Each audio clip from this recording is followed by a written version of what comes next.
एक बार एक शिकारी जंगल में शिकार करने के लिए गया। बहुत प्रयास करने के बाद उसने जाल में एक बाज पकड़ लिया। शिकारी जब बाज को लेकर जाने लगा तब रास्ते में बाज ने शिकारी से कहा, तुम मुझे लेकर क्यों जा रहे हो? शिकारी बोला, मैं तुम्हें मारकर खाने के लिए ले जा रहा हूं। बाज ने सोचा कि अब तो मेरी मृत्यु निश्चित है।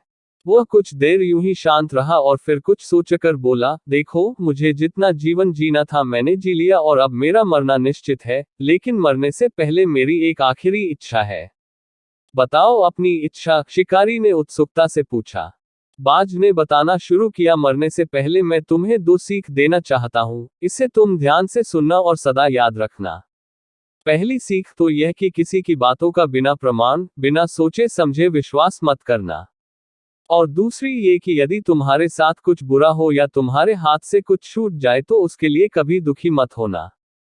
शिकारी ने बाज की बात सुनी और अपने रास्ते आगे बढ़ने लगा।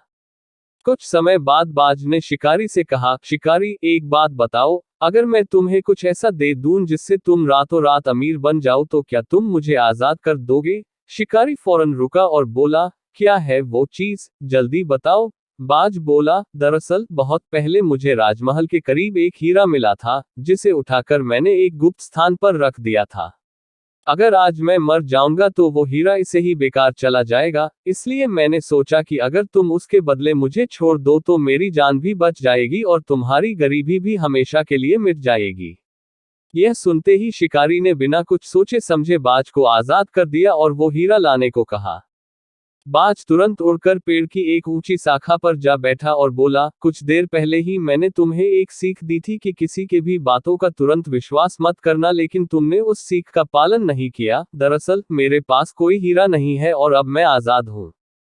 यह सुनते ही शिकारी मायूस हो पछताने लगा। तभी बाज फिर बोला, तुम मेरी दूसरी सीख भूल गए कि अगर कुछ तुम्हारे साथ कुछ बुरा हो तो उसके लिए तुम कभी पछतावा मत करना।